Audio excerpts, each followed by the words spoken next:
រឿងជាតិខ្លាធំកាលពីព្រេងនាយមានព្រះមហាក្សត្រមួយព្រះអង្គសោយរាជសម្បត្តិនៅនគរមួយមានអគ្គមហេសីជាចោមស្ត្រីមានមន្ត្រីចតុស្ដម្ភ4នាក់មានហោរា1នាក់ជាតំណាងព្រះនេត្រព្រះការព្រះអង្គមានមន្ត្រីនិងស្រីស្នំជារាជបរិពារពេញកិត្តិយសជាម្ចាស់ផែនដីតាមព្រះរាជប្រពៃណីអំពីបុរាណរៀងៗមកប៉ុន្តែព្រះមហាក្សត្រនិងចតុស្ដម្ភទាំង4នាក់ពុំបានរៀនវេទមន្តខាងការពិជ័យសង្គ្រាមដូចជាព្រះរាជាមុនមកឡើយព្រះអង្គតែងទ្រង់ព្រួយបារម្ភនឹងព្រះមហានគរជាអនេកដោយព្រះរាជានុភាពរបស់ព្រះអង្គចេះតែទុនទាបចុះទ្រង់ក៏រំពឹងថាបើប្រសិនជាមានសក្តិសត្រូវចូលមកលុកលុយដណ្ដើមព្រះនគរអញ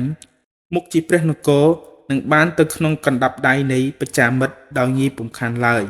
ថ្ងៃមួយវេលាម៉ោង8ព្រឹកព្រះអង្គទ្រង់យាងចេញកាន់ចុងព្រះរាជវាំងដោយមានព្រះអគ្គមហេសី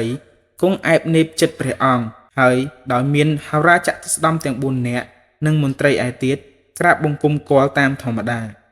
ពេលនោះទ្រង់ភ្នក់ព្រះទ័យចង់ទៅរៀនសិលសាស្ត្រក្នុងសំណាក់អាចារ្យទិសាបាមុខឯនគរតកសិលា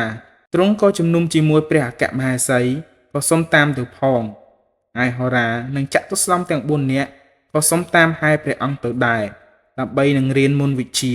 ឲ្យជំនាញដើម្បីរក្សាព្រះនគរព្រះអង្គក៏ទ្រង់ព្រះរាជានុញ្ញាតជំនុំស្រេចហើយមានថ្ងៃមួយព្រះអង្គនាំអគ្គមហេសីហោរានិងចតុស្ដម្ភទាំង4នាក់ចាក់ចេញពីព្រះនគរគម្រប់7ថ្ងៃដល់នគរកតសិលាបានជួបនឹងអាចារ្យទិសាបាមុខក៏សូមរៀនសិលវេទអាចារ្យទិសាបាមុខទទួលភារៈបង្រៀនព្រះអង្គព្រះអគ្គមហេសីនិងហោរាព្រមទាំងចតុស្ដម្ភបានរៀនចេះចប់សពគ្រប់ទោះនឹងចង់ក្លែងខ្លួនជាសត្វដេរិឆានឬជាយគុណសុបណាក៏បានដោយងាយរៀនចេះចប់ស្រេចស្ដេចសុំលាលោកអាចារ្យវិលត្រឡប់មកព្រះនគរវិញអាចារ្យក៏អនុញ្ញាតព្រះរាជានិងព្រះអគ្គមហេសីបានធ្វើព្រះរាជដំណើរត្រឡប់មកវិញព្រមដោយហោរានៅចតុស្ដម្ភទាំង4នាក់ផងទ្រង់ចាក់ចេញក្រុងកតសិលាបាន3ថ្ងៃហេតុតែផលកម្មនាំឲ្យវង្វេងផ្លូវទ្រង់យាងត្រាច់កាត់ព្រៃអស់ស្បៀងអាហារសោយតែមើមឈើនិងផ្លែឈើព្រះរាជា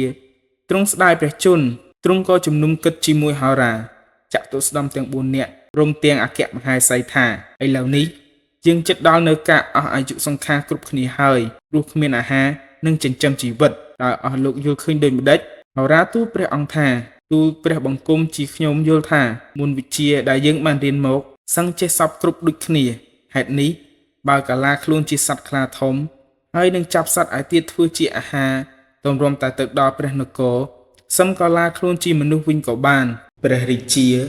ព្រះអគ្គមហេសីក៏ព្រមតាមហោរាទ្រង់មានព្រះបន្ទូលសួរថាឥឡូវរូបខ្លាទាំងមូលនេះ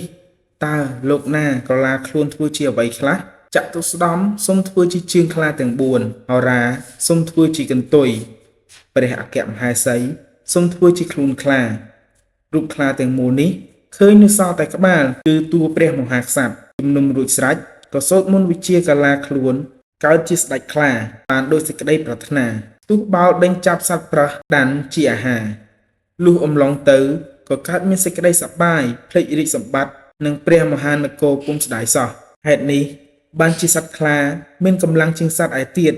ហើយសត្វខ្លានេះការនឹងចាប់សត្វជាអាហារក៏ដឹងដោយសារកន្ទុយជាមុនព្រោះជាហោរាដងខ្លួនដែលទន់ភ្លន់គឺព្រះអគ្គមហេសីជាស្ត្រីភាពឯក្បាលដែលមើលឃើញសម្បើមអស្ចារ្យគឺតួអង្គព្រះមហាក្សត្រដែលមានមហិទ្ធិឫទ្ធិជាងគេទាំងអស់ឯជើងទាំង4ដែលមានកម្លាំងខ្លាំងហើយមានក្រចកមុតគឺចតុស្ដម្ភទាំង4